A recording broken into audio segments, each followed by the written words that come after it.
নিতু তুই এটা কাজ করলি, আমাকে ধোকা দিলি, এখন তোর একটাই শাস্তি, একমাত্র মৃত্যু আর মৃত্যু। সরি আরিয়ান।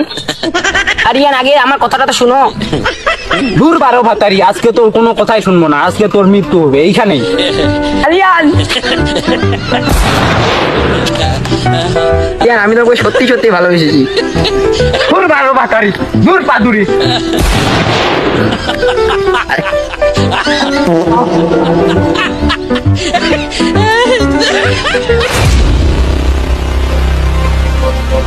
হ্যাঁ বস, আপনি এখানে, আপনার না ফাঁসি হওয়ার কথা ছিল?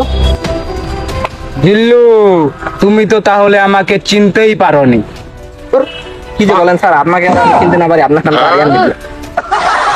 আমাকে পৃথিবীর কোনো জেলও আটকায় রাখতে পারবে না। বস এসব বাদ দেন, আপনি এখানে কিভাবে আসলেন? তাহলে শোনো, পিল্লু, নিতুকে কে মারছে? বস নিতু আপনার হাতে খুন হয়েছে।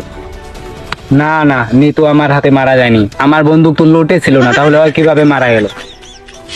মানে বস মানে নিতু কিভাবে মারা গেল বস? ওই বিষয়টা তো আমিও বুঝতে পারলাম না, নিতু কিভাবে খুন হলো, ওই বিষয়টা খুঁজতে হবে, বিষয়টা বুঝতে হবে। বস তাহলে তো আপনার অনেক সহজ, আপনি জেল থেকে পালায় আসছেন। তুমি তাহলে এখন বুঝতে পারলা? বস বস আপনার পিছনে পুলিশ।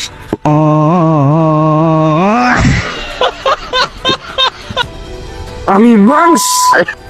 ওই শালা আরিয়ান জেল থেকে পালায় এসে একাই করতেছে, যা তোরা ওকে শেষ করে দিয়ে হয়। বস ওকে আমরা খতম করে দিয়ে আসতেছি। বস আপনি এখানে একা একা কি করতেছেন? আহা জিল্লু, আমাকে কিছুক্ষণ একাই ছেড়ে দাও। ওই যে শালা আরিয়ান একা বসে আছে, ধর।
বস কে তোর? বসের নাম বল। মানছি।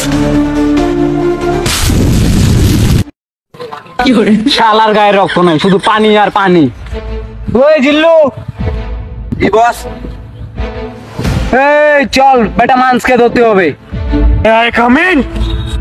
এই জিল্লুর ওকে শেষ করে দে।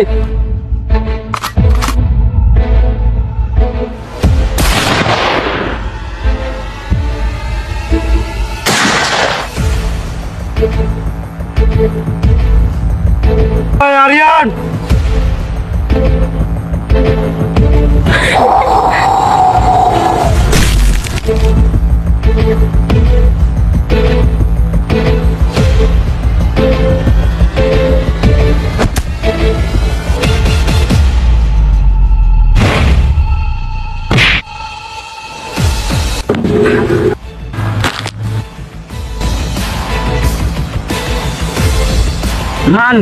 আমি তোর বিষয়ে সবকিছু জেনে গেছি। তুই নিতুকে মারছিস কেন?